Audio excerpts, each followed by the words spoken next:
Hello and welcome to the final episode of Inside NRC. McInnes Wilson Lawyers Brisbane City have maintained their stranglehold on the Andy Purcell Cup with a thrilling 58-52 victory over Bond University, Queensland country.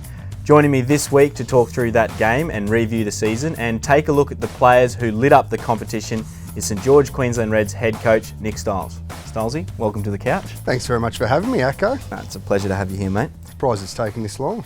Yeah, well, you kept knocking back my advances. So. Mate, let's look at the game from the weekend. Heading into that last round, people probably thought Queensland country were the favourites going in based on the form of the two teams, but City did enough to hold on in the end.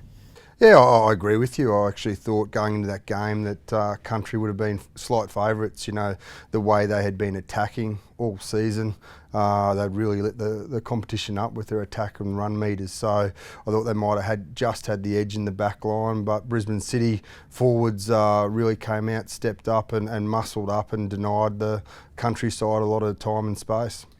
Have you maintained a neutral position this year, or did you have a Brisbane City shirt underneath your Reds polo? No, very, very neutral. But listen, I'm not going to lie to you and say, I didn't have a little bit of happiness around Brisbane City winning. It was, 2 years of really exciting times for me with the City side. So I was just pleased that they could come out and play their best football in what was a important game for them. The results of the teams this year, particularly for City, have been different to the past two seasons. A little bit disappointing, obviously, where they finished on the ladder. What was different for City in particular to the last two seasons? Oh, listen, team results for both sides were disappointing. We're here to win football games, but the NRC is also about development. We probably went around it about it a little bit differently this year in terms of the squad selections. We selected, a lot of our younger footballers in both sides with more of an eye to the future. And it's NRC is a tough competition. The amount of time the ball's in play really puts a lot of stress on players and puts a lot of stress on young players as well. But we were really happy with the development of individuals through the NRC, and I think that development will really help us moving forward. If we look at some of the individuals, and we look at Brisbane City first, in the forwards in particular, there was a handful of guys that really stood up and they shone in the season. Guys like Lukan Tui, the front row, Paraka, Reddy, Talakai, they all stepped up. Adam Korchik, he only played 3 games, but he really made an impact in those last 3 games. Does that excite you as a Reds coach and as a forwards coach as well? Definitely. We've worked really hard as a Red squad over the last couple of months. Brad Thorne's been putting the Red squad through some pretty grueling and physical work over the last few months. But what we were happy about was the work we saw on field as a Reds training. We saw that transfer into the individuals playing in the NRC, and those guys in particular really stepped up and grew. Lukan Tui, he's an absolute beast when he runs the ball, and to see him get confidence throughout this year and to see him play with consistency was really exciting. Whenever he carries the ball, he wants to hurt people. He wants to run over the top of people and inflict his frame, which is really exciting for us moving forward with the Reds in 2017. Patoa Paraka, another one. We've made some changes in our squad around the front row. Ben Daly's moved on. Greg Holmes has moved on. So to see Patoa Paraka come out and be really dominant in his scrummaging, Brisbane City earned the most amount of scrum penalties.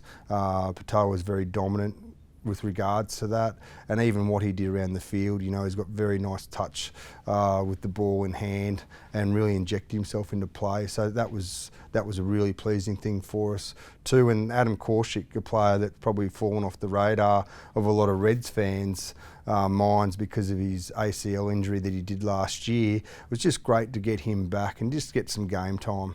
That last game against Queensland country, you saw how physical he is, and you saw how physical he is in that contact zone at the breakdown. So he will get a lot of confidence of getting some games under his belt, and now he can really attack the pre-season for us and create competition and challenge people for positions.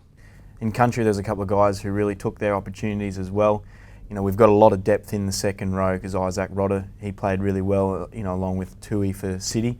But in the backs, Isaiah Parisi was spoken about all season, and even Duncan Pierre, we saw a lot more from him in the NRC than we've been able to see previously over the last 12 months. Yeah, the other player too there was Tom Banks. You know, if you look, Tom Banks, Duncan, and Isaiah Parisi were all in the top run meters for the whole competition. You know, the way they carried the ball, the way they attacked with it was really exciting. And once again, just to see our young players get some real confidence out of this tournament. You know, Duncan's had a pretty mixed his first year in 2015 back to rugby union, had a lot of head knocks, didn't get to play a lot of rugby, whereas this year he went back, he played outstanding football for Norths, led them to a very successful season for the Norths Rugby Club. He came out and got some opportunities in the Reds at the back end of Super Rugby, but then to see him grow and develop and get that confidence and take that into in NRC and really be dominant through that Queensland countryside was really good. And then the emergence of Isaiah Parisi, once again, mate, I just love his physicality. You look at the squad list we've got for 2017, and you know, I want us to play an abrasive style of football. I want us to play a physical style of football, and Isaiah's way he does everything is 100% flat out, and he'll come into strong calculations when we pick that first side for round 1 against the Sharks in 2017. Yeah, there's plenty of talent there for Queensland rugby fans to get excited about. You've named your squad this week, and there's a good mix of youth and experience, and there's plenty of depth, particularly in the back row. Yeah, it was funny, you know, talking to my son this morning, who obviously loves his rugby, and he was even going through and just going, wow, you know, like, gee, Scott Higginbotham, Leroy Houston, you know, it's going to be tough who gets a position there, and, you know, Michael Gunn, George Smith, it's going to be a great learning opportunity for him. So, you know, it's a good thing. We've got a really good balance of, firstly, ball carriers, because, you know, I've already mentioned that physical aspect, but we've got that experience, you know, with George Smith, Scott Hickenbotham, and what they can do to help bring that next crop of young back rowers we've got in there, and Adam Korshik, Michael Gunn, Rhys Stewart. They're going to compete really hard for berths, and you know, the back row is a position you need depth, and you need quality depth in there, and we're really happy with that. And in the back line, we've got players like Nick Frisby and Samu Karevi who've stepped up to that international level this year, but there's still a lot of positions that are, you know, available for players to make their mark. Yeah, a lot of positions available. You know, we want the whole squad to be competing for positions. You know, too easy. It's been too easy in the past for players to rock up and get selected in 1 to 23 jerseys each week, and we're really happy with the depth that we've got through this squad, that we're going to get that competition. You know, the two players you mentioned there, Nick Frisby, Samu Karevi, there, you know, you look back over the last few years, it just shows you the importance of the NRC and their development, to see where those two are now, and to see that they've got their, you know, Wallabies debut this year is such a good reward for the work they've put in, but also how important this competition is in players' development.